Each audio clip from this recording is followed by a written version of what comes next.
Sutra.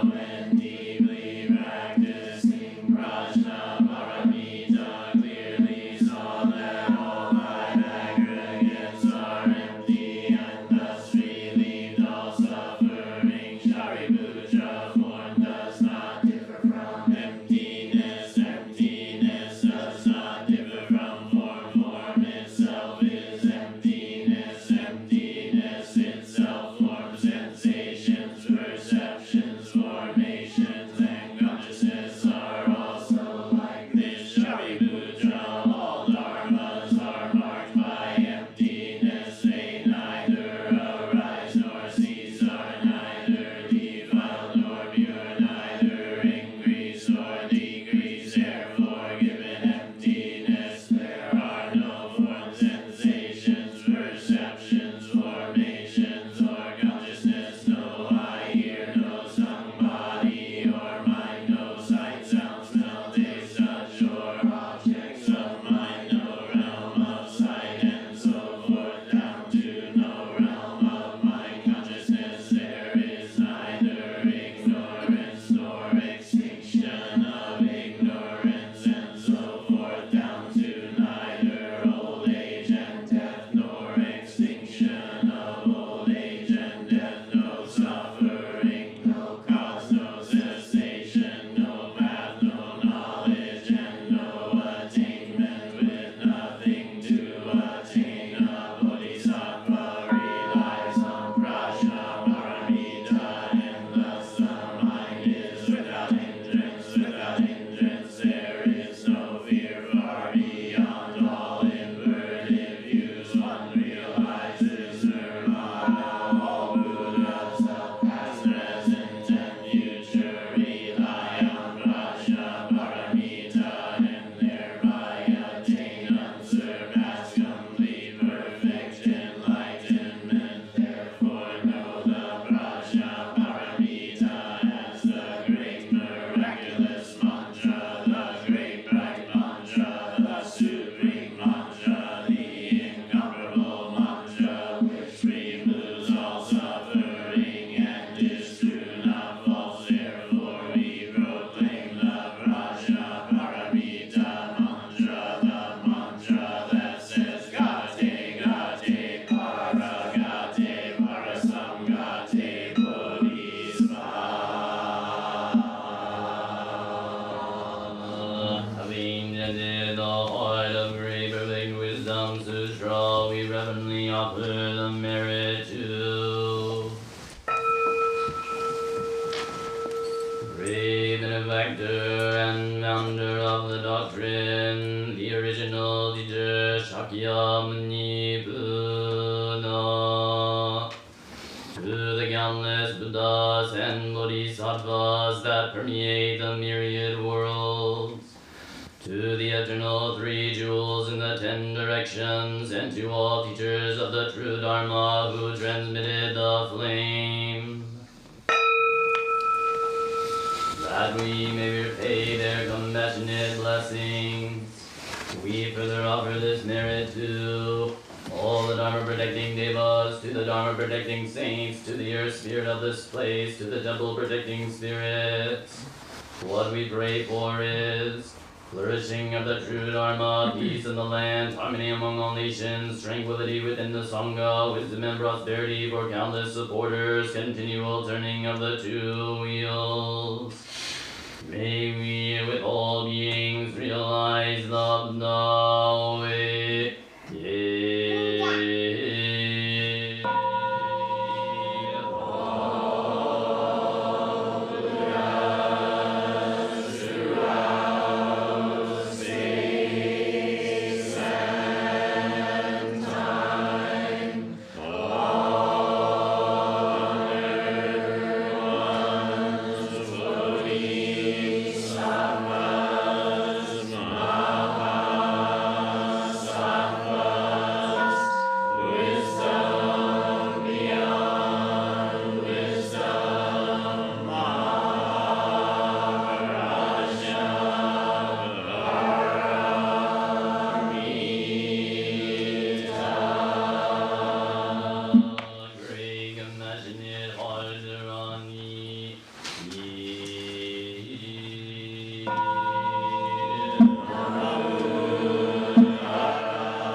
especially to Charlie Kirk, Jesse Sia, Graham Greene, Virginia DeVette, Lucy, James Kilburn, Richard Sisler, Max Brenner, Barbara Gilkison, Robert Peoples, Edward Stahl, Betty Story, Michael Moss, Lila Potter, John Johnson, James Selby Rue, Bill Morris, Bob Olna, David Auber, Joanne Wingless, Robert Redford, Angela Fuller, Michael Jr., Anthony, and to all those who have died in natural and human-made disasters, including acts of terrorism, violence, political persecution, and war.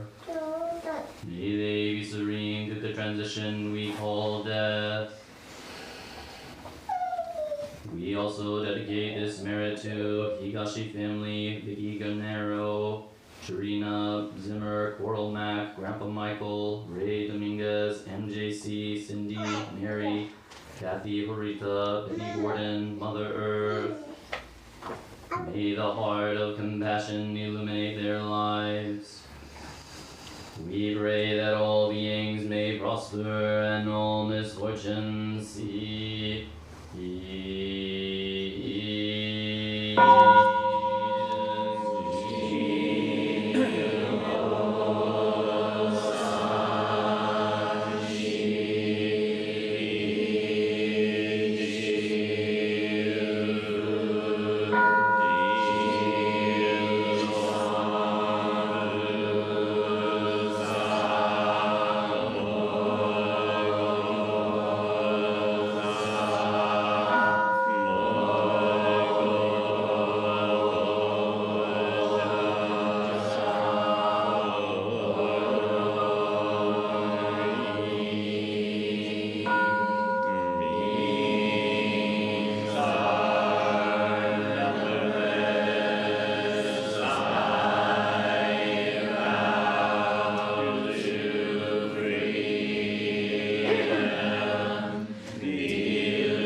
Kids may exit the Chico Hall.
Sutra opening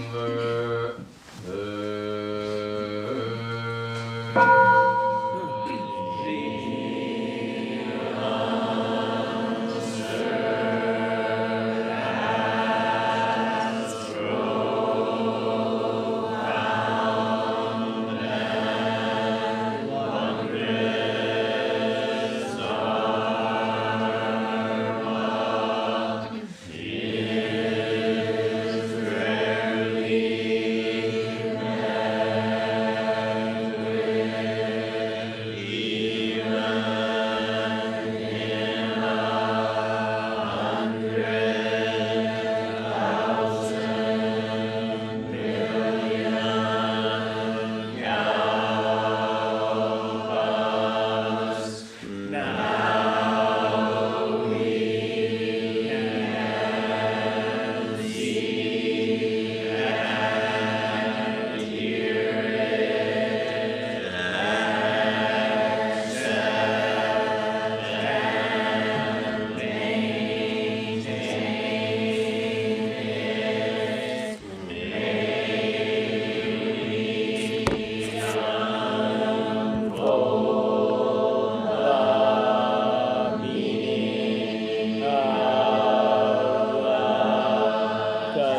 Sochi, Anu, Anu, Shanae, Shanae, Unshin, Unshin, Thomas, Thomas, Jake, Jake, Horaku, Horaku, Zenki, Zenki, Gempo, Gempo, Jisho, Jisho, Joey, Joey, April, April, Genjo, Genjo, Zenshin, Zenshin, Kogan, Kogan, Jacqueline, Jacqueline, Susan, Susan, Jiko, Chico, David, Josiah, Josiah, Tojun, Tojun, Amber, Amber, Togan, Togan, Mandy, Mandy, Alexis, Alexis, Joshin, Joshin, Sayo, Sale, Robert, Robert, Alexis, Alexis, Ernest, Ernest, Delilah, Delilah,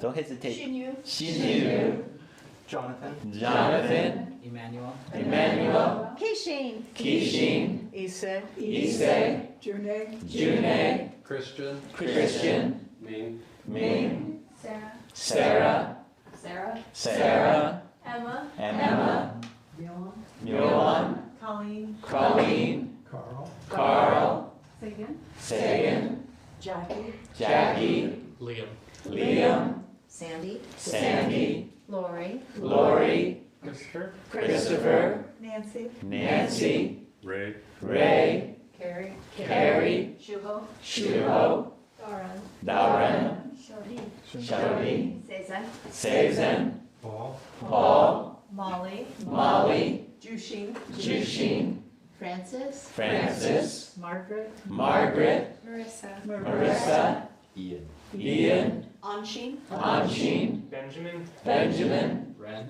Ren, Lewis, Louis, Zoe, Zoe, Mike, Mike, Moriah, Moriah. good morning. Morning. Especially when the hall is quite full like this, please feel free to move your seat around if it makes it easier to see or to hear. And adjust your posture. Sometimes it's a long hall. Try to keep it brisk. So I hope everyone is enjoying the change in the air. The autumn is here. Can feel a little cool. Cool shift. I always really appreciate that this time of year. It's a little bit like, okay.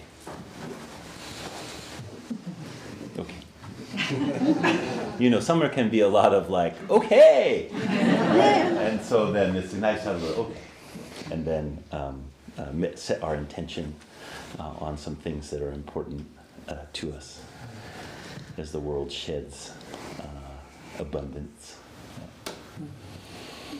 So today I'm going to continue in this series of talks on the Diamond Sutra. And the Diamond Sutra is one of the central texts of Mahayana Buddhism, which we'll talk a little bit about Mahayana today, and is particularly important within the Zen tradition, which this temple is part of. And so by the time of the sixth ancestor, who was the ancestor in China from which all of the various Zen schools emerged, the Diamond Sutra was really considered the central sutra of the Zen school. So it goes way back. It's been translated into English many times, and on the website there was a few recommendations of translations, not because those are necessarily the best. They're just ones I was familiar with that I use, but they can be really good to use different translations, etc. I really encourage, if you have any faculty with Chinese, to look at the Chinese as well. And I don't mean that you like read Chinese fluently. I know some of you do, but even if you have a little bit of faculty with characters, maybe you took some Chinese or Japanese when you were in college or something like that.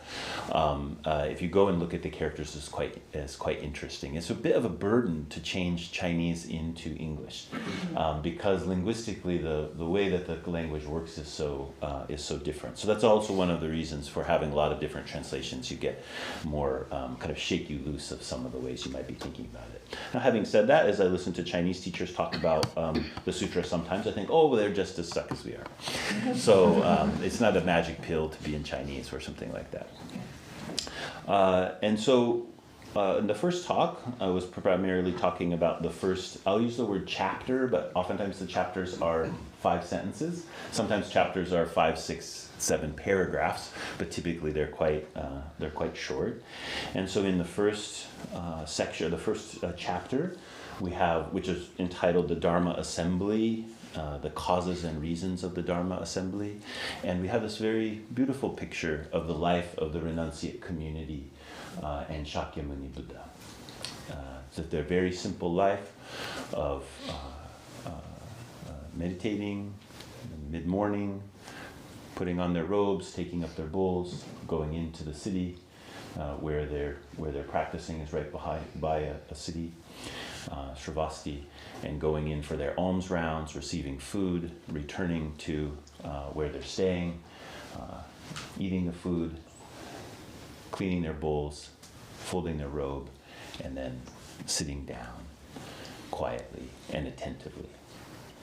That's typically the time when the teaching would have been given by the Buddha. But as I mentioned before, many commentators say that's the teaching, that image of the life of those monks and the Buddha. And the rest of the Diamond Sutra is kind of explaining what's going on there. What are they doing? How is it that their life is so settled and straightforward? In the second talk, I was focusing on the second chapter, which oftentimes is translated as something like Subhuti requests the Dharma, or Subhuti requests the teaching. And so among the Buddha's disciples, one of his foremost disciples is a disciple named Subhuti, foremost in gentleness and kindness. And he comes forward and he asks the Buddha this question. And I'm always emphasizing how important Subhuti's role is there. Subhuti here is the representative of the practice of the Dharma. So he's our elder. We should look up to him and we should think, how can I be like Subhuti? Maybe less thinking about how can I be like the Buddha. I know it's nice to shoot for the top, and actually that's the sutra will encourage us to do that. But if we want to do that, we should look at how Subhuti is. So Subhuti comes forward, he bears his right shoulder, he humbles himself, his knee on the ground, and he asks the Buddha this very important question. He says, if we want to follow the path of total and complete enlightenment, then how should we subdue our minds or our hearts? And where should we abide?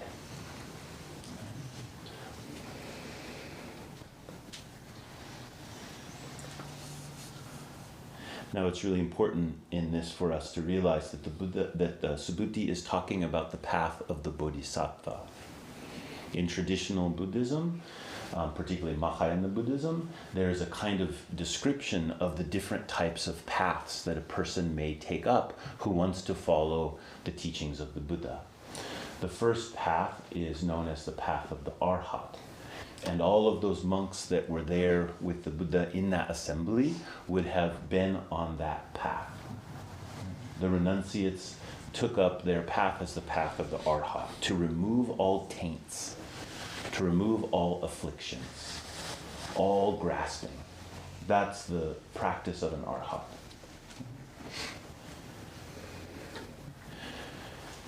Another layer is the practice of the Pracheka Buddhas. So a Pracheka Buddha is a being that's awakened, but they're awakened in isolation. So they've overcome all the taints. They've woken up to the deep truth of being, but they do it by themselves. It's also a very honored path within the Buddhist tradition. They remove themselves from the world.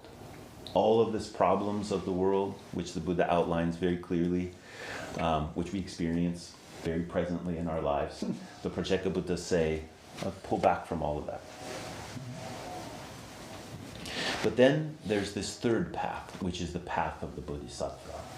It's said that the path of the Arhat, or the path of the Prajnaparamita, is a noble path, but it's a path that doesn't lead to the total and complete awakening of a Buddha, like the Buddha Shakyamuni. And Subhuti's asking, he's saying, if we really want to be like you, Shakyamuni Buddha, then how should we live? What should we invest in? What should we put our attention on? What should we do with this mind that keeps throwing me into all kinds of confusion and leading me astray? So that's what he's talking about. He's not settling for anything less than that. Now, in some forms of Mahayana Buddhism, particularly those associated with the Lotus Sutra, which many of you studied, we studied that a lot last year and this past spring, there's a fourth delineation. It's called the Ekayana, which means there's all of these paths are inseparable. And I quite like that.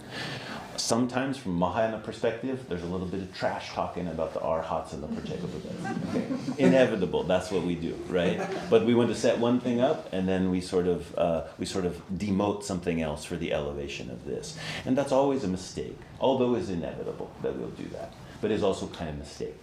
That really, the life of the Arhat and the life of the Prajnaparamita can't really be separated from the life of the Bodhisattva. That's the kind of teaching of the Ekayana. So Subhuti's question here is important for us to understand it in that kind of broad sense. He's not just saying, how do I take care of my problems? He's also saying that. But he's saying the way that I'm going to take care of my problems is to take care of the eternal and central problem of being. And that's what Buddhas set their mind on. So today, I'd like to start talking a little bit about the third chapter, which is referred to as something like the true essence of the great vehicle.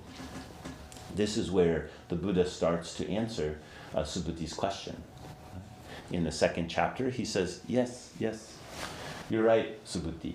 I do put special confidence in the bodhisattvas. That's part of what's said in that chapter. I put a special confidence, and I protect and care for the bodhisattvas because I see how difficult and important their work is. And so I'll tell you where to abide and how to subdue this heart or mind.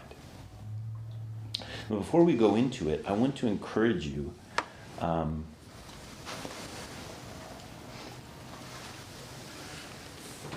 be perplexed. Like, you have no idea what's going on. I have no idea. I might have lots of ideas. But the way in which we walk around with the kind of assumption of understanding is a sleight of hand about how our consciousness works. We need to have that impression of understanding what's going on so that we can navigate in many different ways. But the reason I say that it's a sleight of hand is it relies on a kind of containment that isn't there, a kind of grasping, a kind of reifying of things, which is not really the nature of things, but it is the nature of how it is that we try to function. And it has some upsides, but has a lot of downsides. One of the downsides is this kind of instability. We know that it's not really working. Even we might not know it in our head consciously, kind of deep down in, we know, oh, I can't really make it work this way. And so there's always this fundamental anxiousness. There's always a kind of fundamental unsatisfactory quality because the way we grasp can't really work. Right? It can work momentarily, but that's it. So being perplexed is the entranceway. Here's Subhuti, one of the foremost of the Buddha's disciples. He comes forward and he asks this question. He's like, hey man, whoa, how? Right? That's the posture that we should have when we come to practice, not just when we start practice. Like if this is your first time or first handful of times coming to the temple or learning about Buddha Dharma, yes, be perplexed. But I'm particularly talking to those of you who have been practicing for a long time. The mark of a real long-term practitioner is knowing less.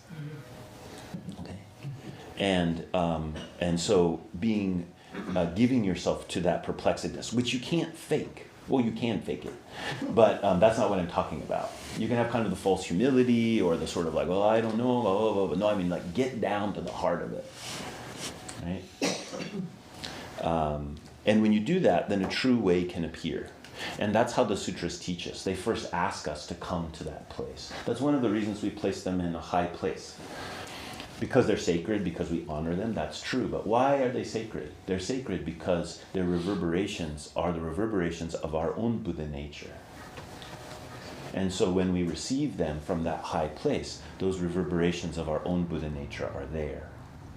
Which is not the kind of divisive confidence that we normally are engaged in when we're kind of tromping around in the world. Okay. I really hate this word essence. So I'm going to tell you about that. Usually when we use the word essence, we think like there's all the stuff that is really superfluous, and then there's the really true piece of it, and that's what the essence is. In the chapter 3, the title here, that's not what essence means. Okay. So that's the standard translation. And so I was looking for another word to try to shift us into another way of understanding it. And the problem is sometimes you just can't find the word. Maybe one of you will come up with a word, or something will pop into my head while we're talking and we might come up with it. But the character that's translated here as essence from the Chinese is, I think, is really informative. It has the quality of a meaning ancestral. I was listening to a commentator a couple months ago. I forget what it was about. I just remember this portion of it. He said, we live in a world of the oligarchy of the living. I really like that. The oligarchy of the living. He said people have decided that it's all about the people that are living now. And that we're the ones who get to make all the decisions. And that's sort of the natural order of things. And he was making a case for tradition, and he was saying that we should ease up on the oligarchy of the living, and we should realize that there are the lives of countless ancestors which are present in this moment. And their voice matters too. Now, in my experience, sometimes it's hard to get them to make a decision. But they can definitely have an input into the decision you have to make, right?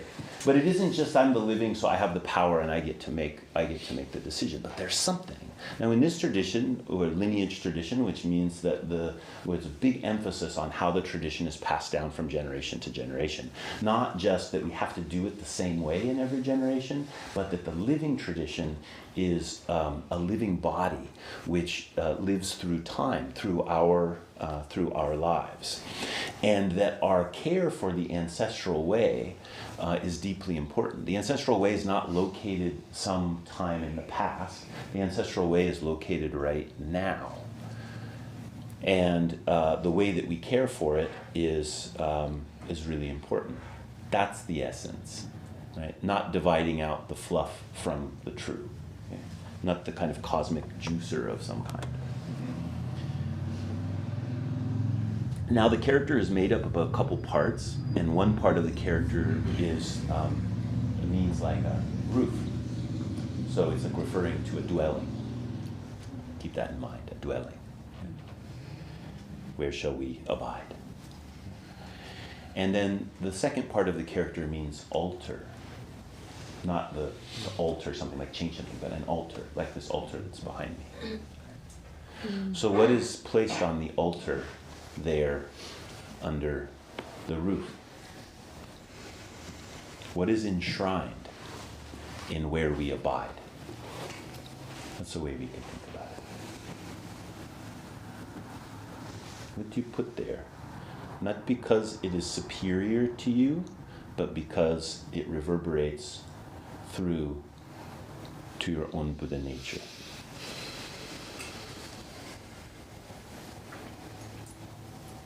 That's a kind of question that we should be asking. That's why this title of this chapter, the true essence or the true ancestral altar of the Mahayana, is so important. Because that's the orientation that we're going for. That's how the Buddha is going to teach us. He's not just going to give us a series of instructions that if we implement them, then everything will be okay. It's not just a technique. He's saying this is how we should orient our lives.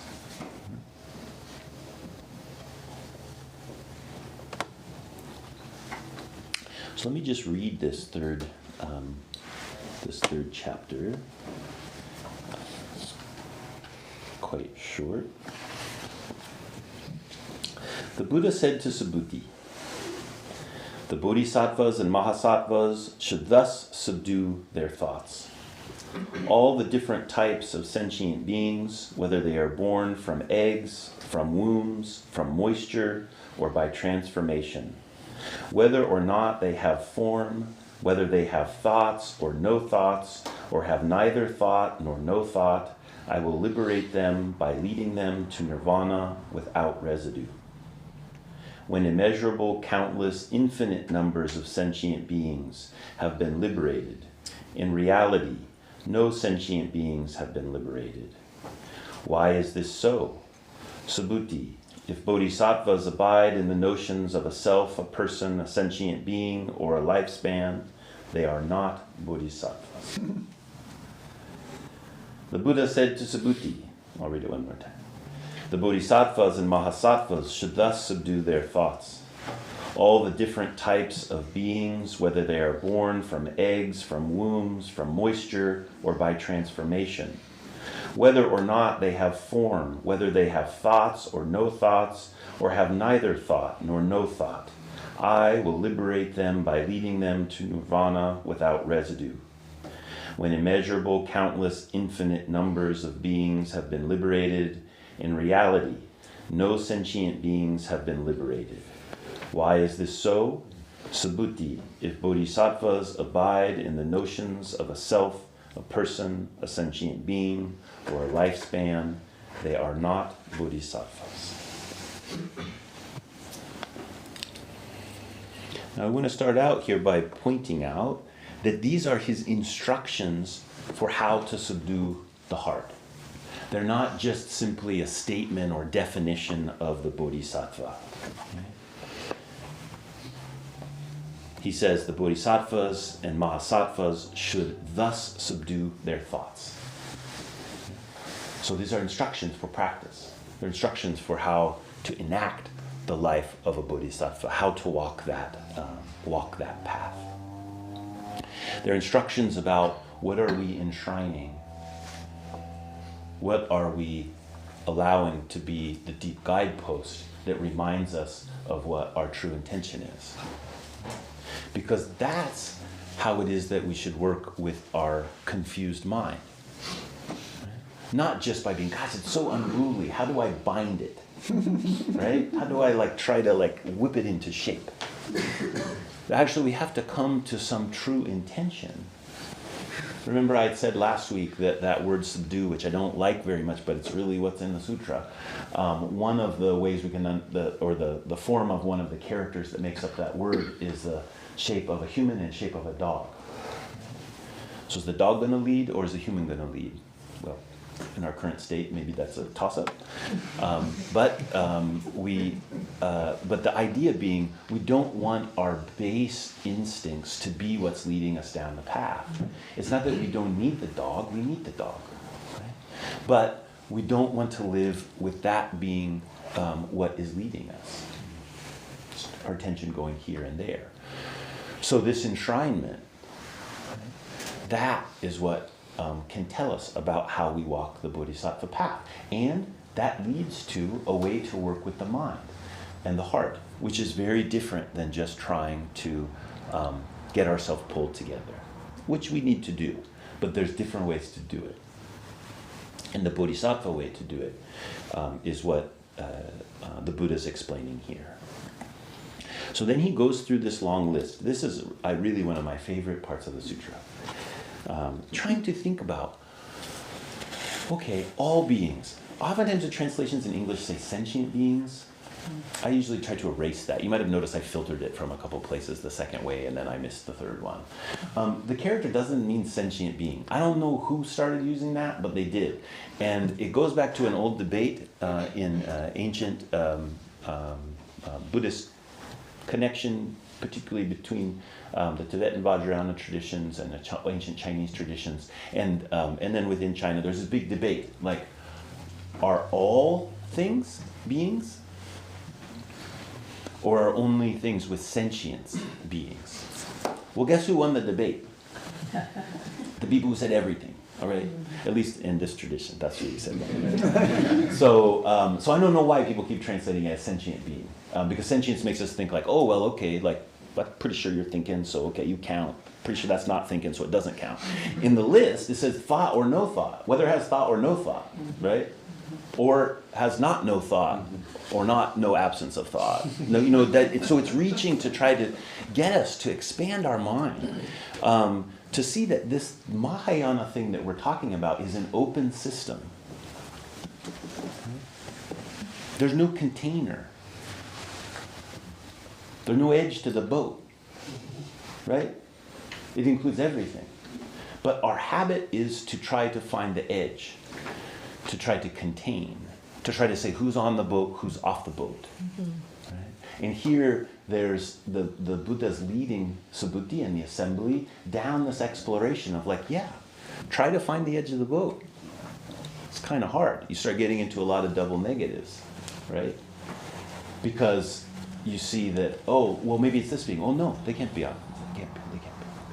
Actually, everything we encounter is a being. Every phenomenon. And so this long list is a reminder of that. Now, it actually won't do to just say all things. And I really appreciate this about Buddhist way of expressing things, Mahayana Sutras in particular. To just say all is to destroy the individual truth of each thing. So when we move to just say all things, although the sutra says that from place to place, but it also has these nice long lists. If you get into some other Mahayana sutras, the lists are very long. If you like the long lists, I recommend the Avatamsaka Sutra, which is a very long sutra which has very long lists of assemblies. The Lotus Sutra is no slacker either. When you read these, there's a kind of meditation to it. When you read the description of those assemblies, at first oftentimes people are frustrated by them because they feel like, okay, where are we going to get to the real teaching? Well, you're in the midst of the real teaching when you're reading the presence of the assembly. Yeah? But it goes on and on. It's talking about who is involved in this project or who's involved in this teaching that the Buddha is giving. And you can see that actually all beings. And in this case, all beings means each being. And it means you can't find the edge of it. Now, after listing all of those, the Buddha says that the Bodhisattva is thinking. The Bodhisattva is using their intention to say, I will liberate every single one of these beings. Not just like a conventional liberation, but a total and complete liberation. That's where I put my focus. And then comes the thunder. He says, when immeasurable, countless, infinite numbers of beings have been liberated, in reality, no beings have been liberated.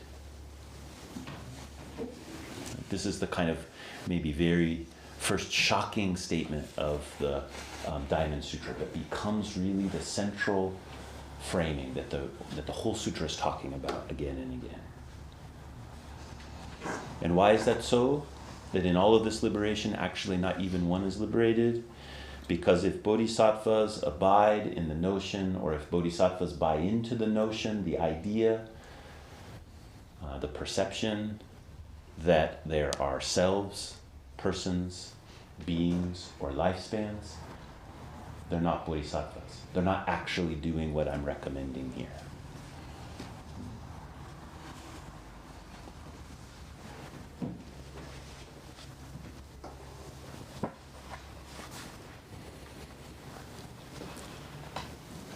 This term notion comes up again and again in the sutra. Sometimes it's translated as characteristic or mark. Lakshana is the word in Sanskrit. And I think notion is quite a good translation of it. It means like basically you've collected your thoughts in such a way to regard the situation like this. So the Buddha's saying, if you really want to do this practice, you have to consider all beings. But in that considering of all and each and every being, that the deal there is not to try to think of them as an innumerable amount of distinct entities that you're going to save as a permanent, distinct entity, but that you have to find the way in which you and them are not two. That you and them are not fighting a different battle. You're not ahead of them. You're not behind them. You're not in a relationship of force of any kind. That what you're doing is you're just practicing the liberation of each and every being. And that their beingness is not something that they're contained in.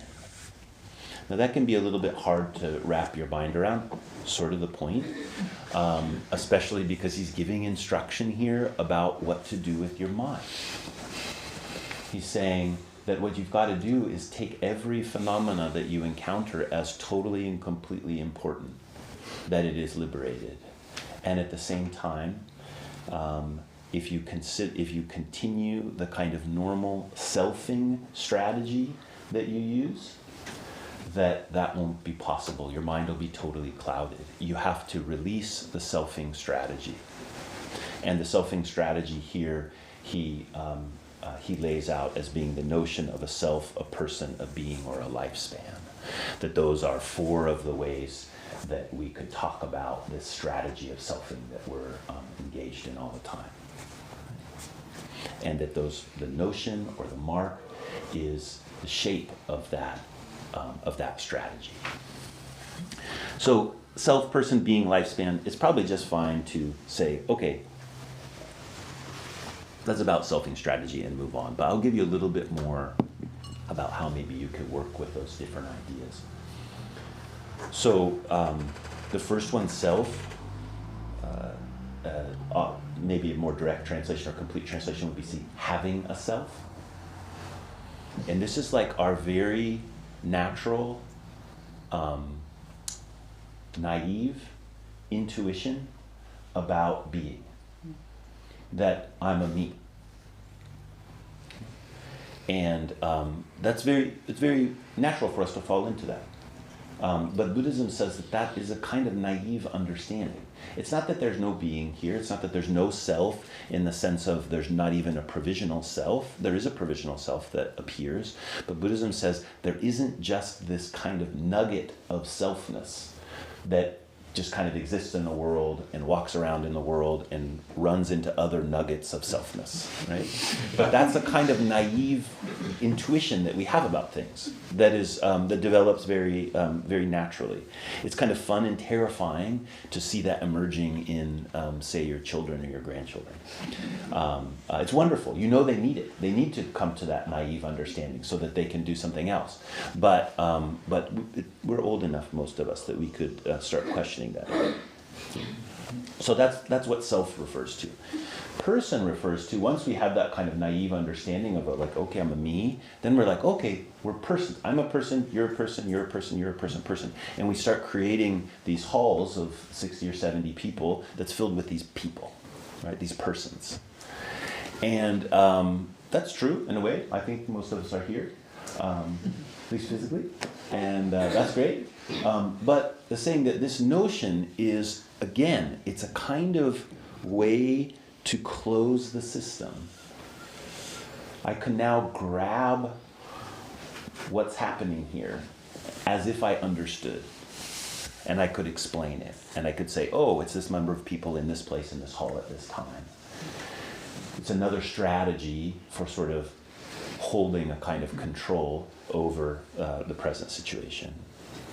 From that place, we could say that this notion of a being is abstracted.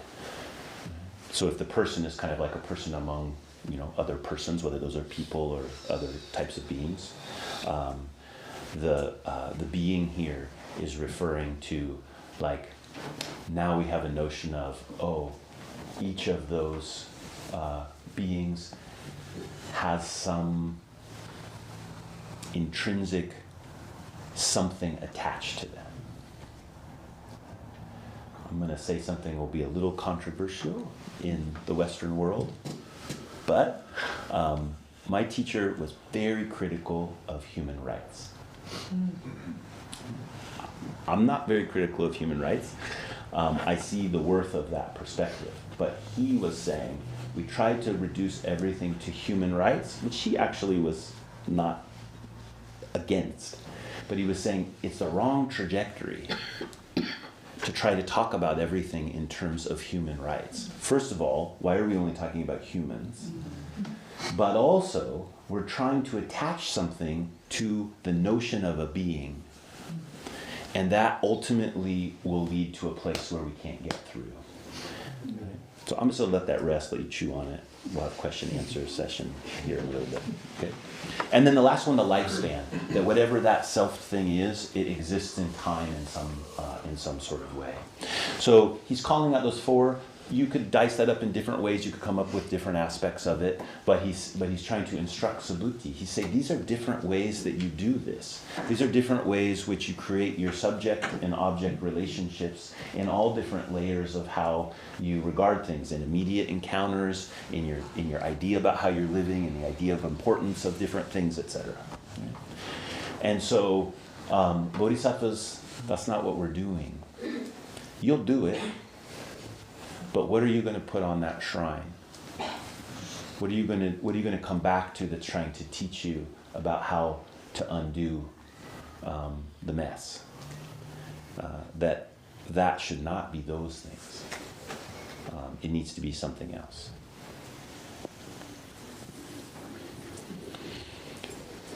One thing that people do a lot when they think about the life of the bodhisattva or the trajectory of the bodhisattva is we hear the impossibility of the vow. So like in the service that we had before the meditation, before the talk, we chant the bodhisattva vows. We say, beings are numberless. I vow to free them. This is exactly what this chapter of the Diamond Sutra is talking about. But there's an impossibility there, right? Beings are numberless, I vow to free them. How could we free a numberless beings? And oftentimes what happens is people will go into some kind of tricky game, kind of intellectual game of defining what that means, right? So people will say something like, well, I'm saving them from me, right? Which is great, that's one way to think about it. Save all of the sentient beings from you. Right? That's one way. There's a lot of little clever ways. But what I think is more important is what I was pointing to earlier. This should perplex us. This should stop us. This should arrest our idea that we know exactly what we're doing as we're moving forward. And it should bring us back into, no, we have to attend to each and every being. It's not an abstraction. It's an instruction. We can't come to this is the other thing that happens, we can't come to although all beings are saved, in fact, not even a single being is saved. A lot of times people land there and they think it dismisses the list of all of the beings. As if, they don't really exist, so I don't have to think about it anymore. No. that list of all of the possible kinds of beings does not disappear because we say that in fact no being has been liberated, or the Buddha says no being has been liberated. It's an instruction for how we encounter beings. And we don't encounter them as objects. We don't encounter them as independent selves. We encounter them as the emergence of the mind of awakening.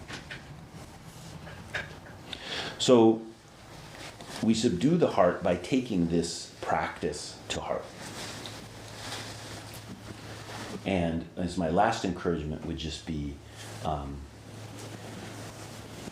I really have to put a lot of effort into dropping the incessant grasping after a mechanism. What I mean by that is we kind of think like, well, there's going to be this mechanism, and if I could just do the mechanism right, as if it's an independently existing thing here that I could just make happen, then it will work. We have to come into the deep intimacy of our own heart. Underneath that roof, there's something that needs enshrined. And this sutra is calling us towards a deeper regard for what is there. And that is true throughout anything that you do. Any vocation you have, any type of work, any type of non-work, anything that you do in your day-to-day life, this is what it's about. And it's a wonderful way to live like that. And really the heart does become something which is your ally as opposed to something you're fighting against. Right? It's another way we can think about subduing. If you regard things in this way. Not always easy, often not easy, but easier than the alternative, I would say. Questions? Yes? So, in your teachers talking about human rights, Yeah. and I think I get that. Mm-hmm. This is situation, or the emphasizing on the human, the saving. Mm-hmm. Where in all of this picture, in terms of the bodhisattva, is compassion? Say Compassion. Mm-hmm. Where is compassion in this discussion? Yeah. So in this, it is like stop thinking of them as a self. As a self. Yeah. And the only way to do that is to release your own notion of self. Exactly. Yeah. Okay. And so in that, then that's where the compassion arises. So in this, because it's a wisdom, it's a Prajnaparamita Sutra, it's a wisdom sutra, it's not going to give a lot of instructions on the what is the shape of, Right. or what does it look like to do compassion. It's going to show what is the eye with which we see the world, which gives rise to a compassionate life. So that will be the emphasis in the wisdom sutras, Right. which this is one of them. Right, the 2 weeks. Yeah, right. exactly. So in this case, he's saying, look, you really want to do this work of a bodhisattva? You really want to work for the liberation of all beings, which is the working definition of a bodhisattva? Then you have to get really clear about it's not just like how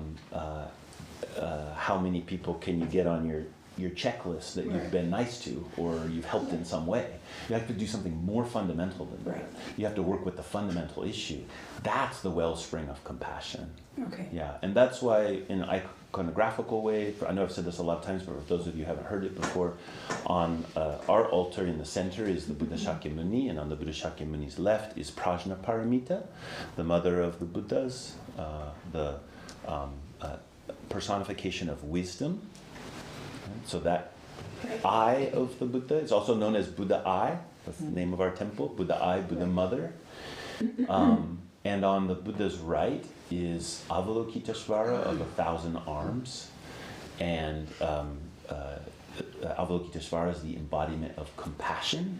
In the traditional iconography, although on ours isn't exactly this way, in the hand, each of the hands of Avalokiteshvara, there's an eye. Yes. So the way that the hand knows how to function is because of the clear seeing of the eye. And the reason the eye can see clearly is because it's touching. It's not I'm over here seeing you.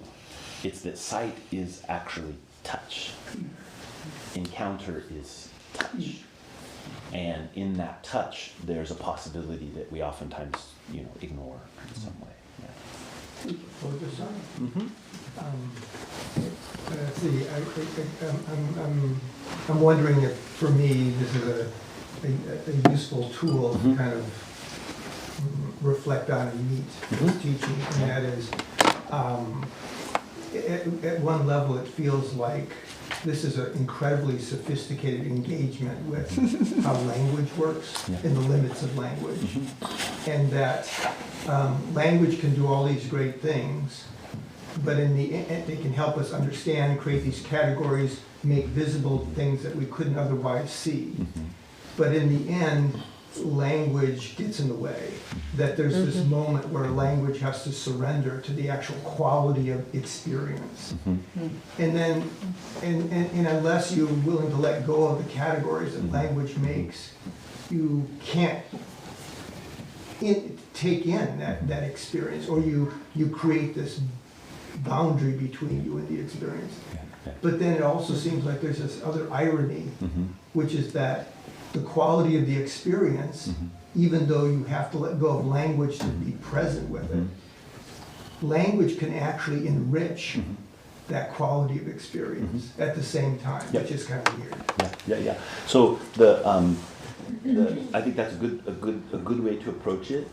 A place we want to be careful is oftentimes people would give rise to this kind of idea that there's a world of experience here and then there's language. And this teaching would say that just because you're experiencing doesn't mean that it's divided from language, but that the language, these notions, are largely developed through language. In fact, the more complex versions of them are linguistically constructed. And so there's a kind of you're not saying this, but I'm warning people against it. There's this kind of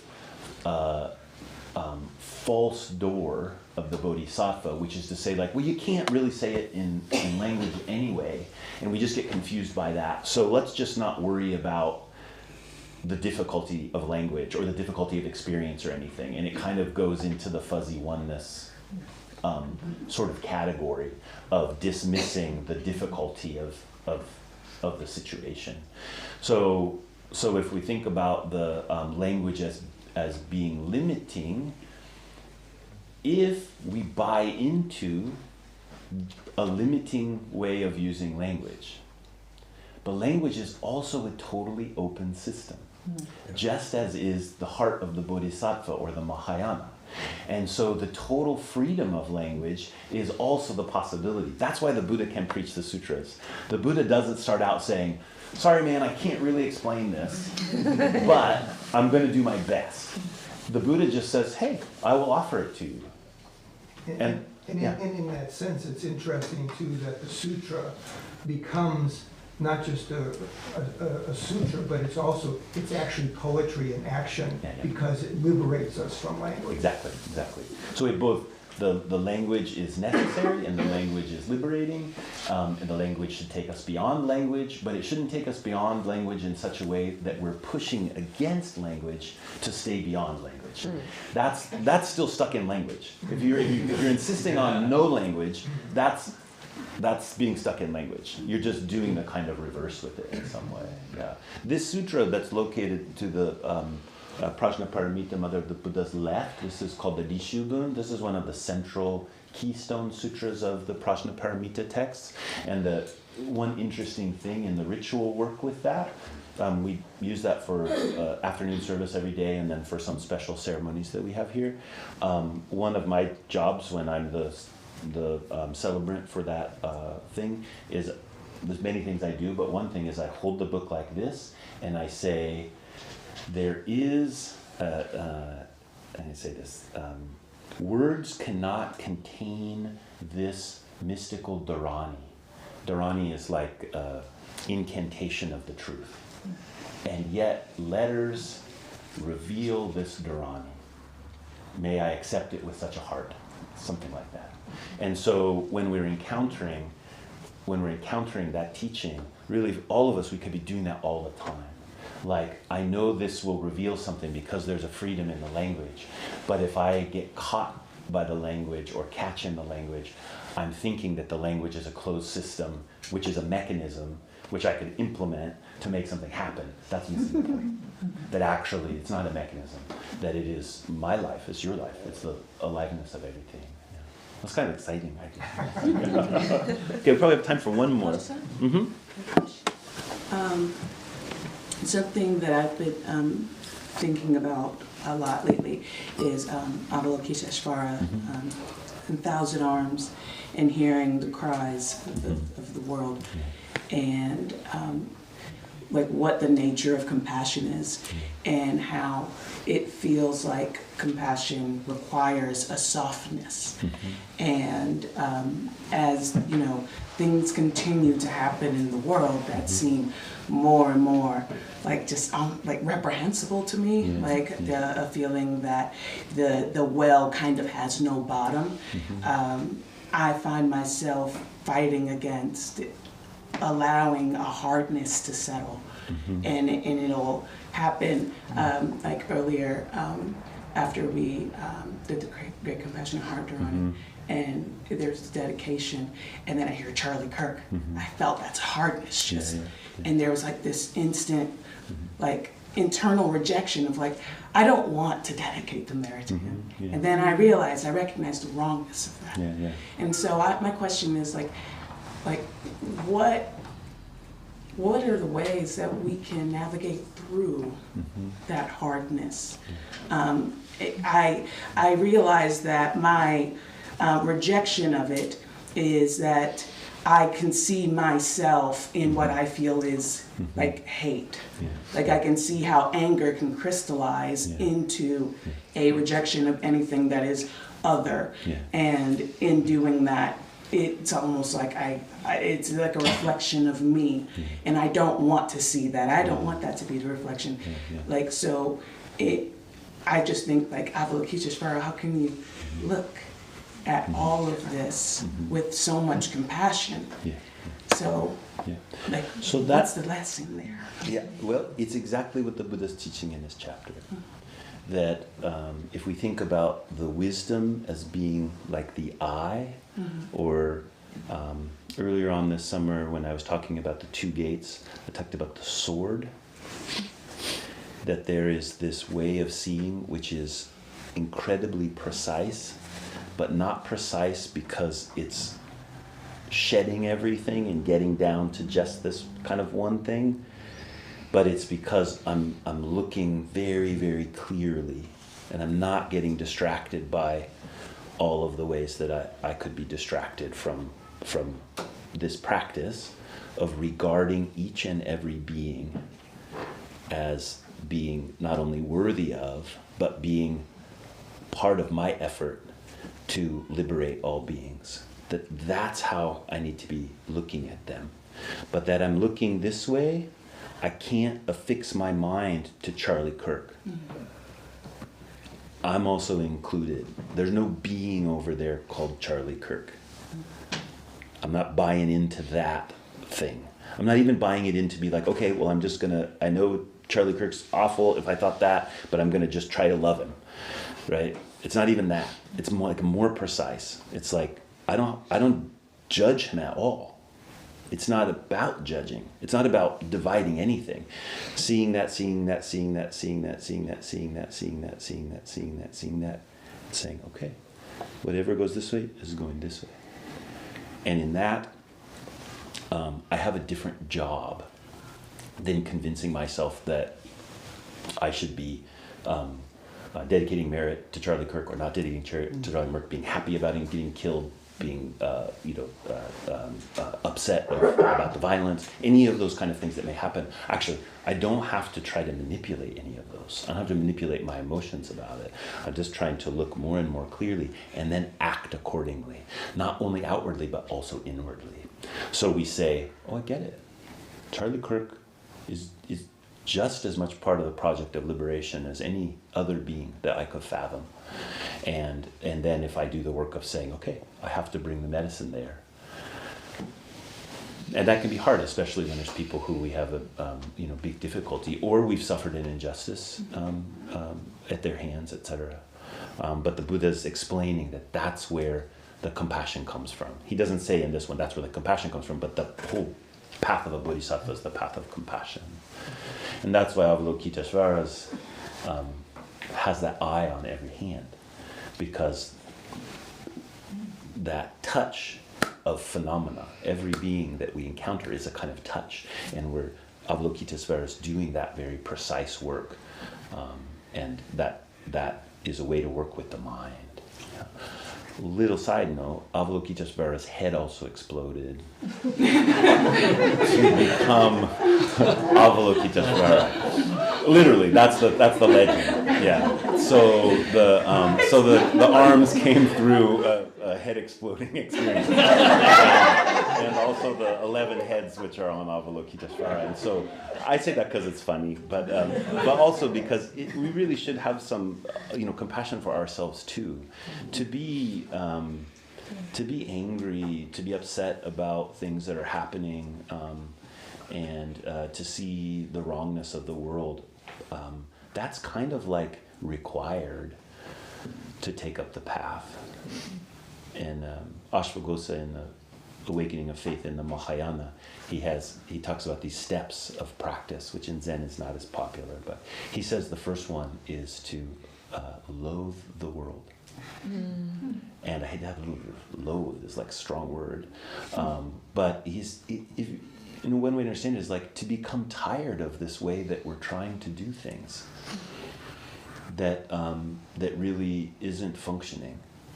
And that when we can do that, it doesn't mean that we just stop seeing all of the hurt, but it means now we say, okay, how it is that I'm going to live with and through that hurt is going to be different.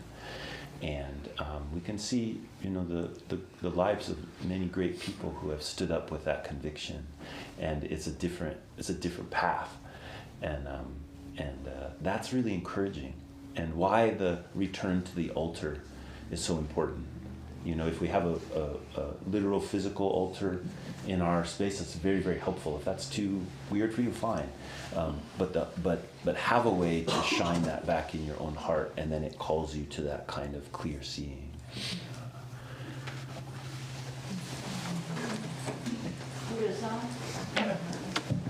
Very quick. Concrete example of your very articulate question. I have neighbors right next door to me, a young, lovely couple, and they're devout Christians, and they have two beautiful young children, and I really like them very much. But after this person, Kirk, was killed, the man thought it might be okay, or he wanted to make a statement in support. So he chalked on his driveway, Kirk, big visible, and with a heart next to it. And then he thought maybe whatever. He changed it, and then he chalked a big cross, and the way with a big cross. Pretty. Anyway.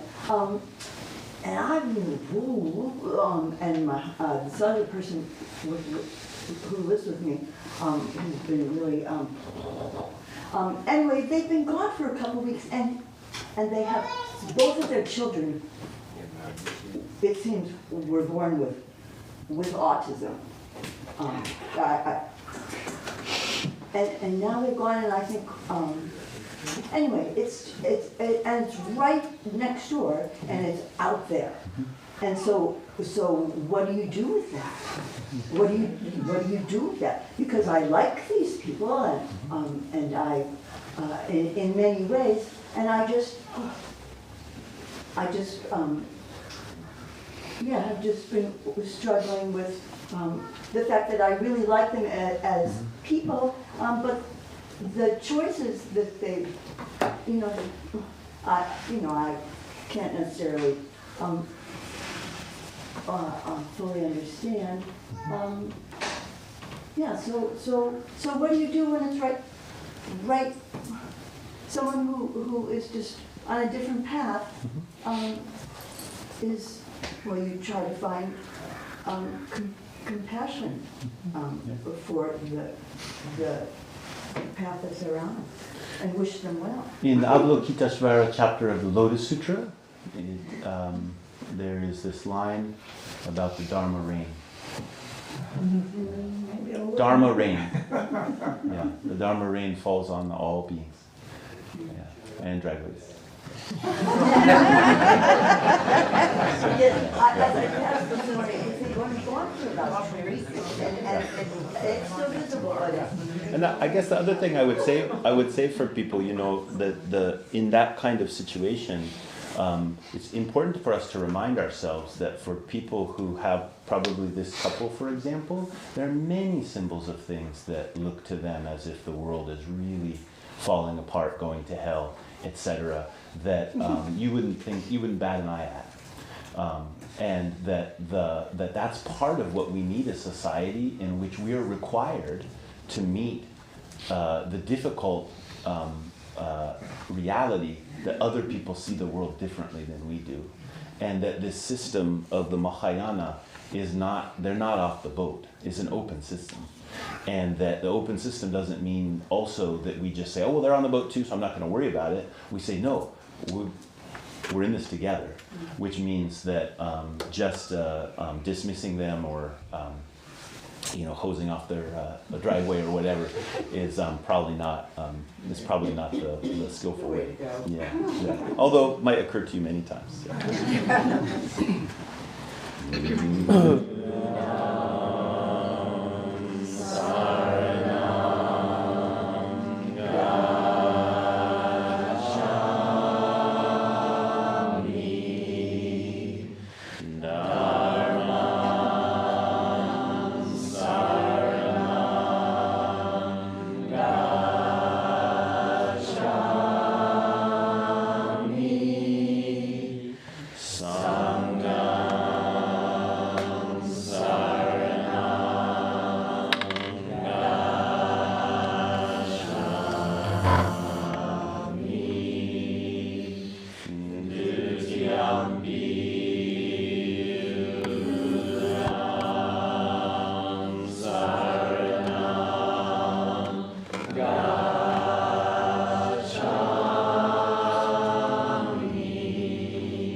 kind of a two-part announcement, but also connected. It's about the Kanzeon committee that we have here at the temple, and also another group of people who are part of the active care team. So just wanting to let people know that the Kanzeon committee is here to provide assistance when people are feeling or having challenges in their life. It could be recovering from surgery, it could be an accident that we've experienced ourselves or a family member. Occasionally there's a little bit of financial assistance that can be offered, and the committee's here to hear what's needed when people are experiencing difficulties. And if we feel like there's a way that we can offer help, we reach out to the active care team, which is open to anybody and everybody to be part of. And we may say that someone is recovering from surgery and they need meals for a couple of weeks, and people can sign up to do that, or need rides to the doctor, or maybe some help with housework or yard work. So 4 of us are on the committee, and we're all here today. My name's Issei, and Onshin, if you raise your hand, is on the committee, and Shinyu, and Gyosei. So one way to reach out is just to speak with us personally, and that's probably the best way right now. I have an announcement this morning about dana, or generosity. One of the things I love about our temple is the way that folks put their heart into things. And so if you are feeling inspired, there are lots of ways to offer dana and generosity. One, through volunteering, being part of the active care team or the Kanzeon committee, asking for assistance when you need it. And if you are feeling generous financially, there is a dana bowl in the front room and also in the back in Gawa. If you're not prepared at right this moment, you can also donate via the website. Thank you. I would like to follow up on that with another opportunity to practice generosity. The coffee and treats are a result of the generosity of this community. And you can leave coffee or treats on the table right in front of, okay, my brain, no. Kuan Yin, yeah. So Kuan Yin, yeah. So right in front of her, and there's a sign-up sheet to offer treats for the community after service each week in the far corner of the front room. I have an announcement. On October 8th, 9th, and 10th, the temple will hold 3 days of silent meditation, zazen. This is meant to be a very, very simple practice. So from 5 a.m. to 9 p.m., there'll be many, many periods of zazen. And we hope that people will come and go and participate in that as they're able to. There's not going to be sort of a schedule posted. You might come in and zazen might already be in progress. You might come and people might be chanting, or you might come and people might be sharing a meal. But please just come and enjoy the silence for 3 days if you like. If you wanted to spend a whole day at the temple during October 8th, 9th, and 10th, we will share in meals, but the meals will require some registration so we can get people's dietary needs, etc. If you have questions about that, please come see me after announcements. Thank you.